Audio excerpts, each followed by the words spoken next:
like your credit score. There's a lot of math behind it. You can kind of understand a little bit about what those factors are. But in the end, it's the score that really matters, and it's easier to follow. It's known as the CAR score, or COVID Area Risk Score. In November 2020, former Public Health Chief Medical Officer and the mind behind what he called the one score to follow was on the link to give meaning to the numbers. These days, the CAR score's check engine light turning on, reaching as high as 162.6. Here's Dr. Cabrera again from 2 years ago. The CAR score was used in the summer primarily for how we risk stratified travelers that were entering to Guam into what quarantine protocol they were going to end up going into. And the CAR score was meant for non-Guam areas and what their score was so that we can assess the risk of these different areas. So now we're actually using it to assess ourselves. We always kind of track where we are relative to the rest of the public, but this now is really focused.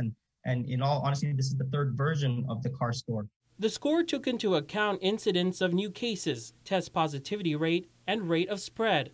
And then Press Secretary Crystal Paco San Agustin stressed the need for the score on November 23, 2020. The lower the score, the better our ability locally to manage our COVID risk, and the higher the score, the more we are testing those maximum limits of our public health system and our hospitals. So what you saw a few weeks ago when our CAR score was in the 40s was we were putting out we had to do extraordinary measures to help manage our COVID response. The Blue Med tents had to be assembled.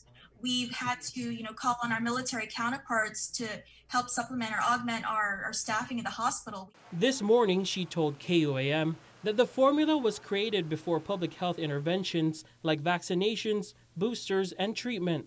The most critical metric, she says, is number of hospitalizations. The governor also relied on the CAR score in this address from November 9, 2020. I am calling on each of you to strive for 5, to maintain a CAR score of 5 or under for the next few weeks. That's a far cry from the use of the CAR score coming to a screeching halt that seemingly asks the public to close their eyes and ignore the staggering number when the island is in a surge. Former PAG Chair Hoa Wen says it's time to move on. We should kind of stop using the CAR score at this point. I mean, there's a lot of factors that we currently have that kind of need to do a lot of adjustment for the CAR score, especially, we have a high percentage of people that fully vaccinated already. So I think we just have to follow the rate of positivity in the community and just follow that daily and weekly. He agrees that monitoring hospitalizations is vital and the CAR score confuses the public. It doesn't make any sense, so I don't like it either.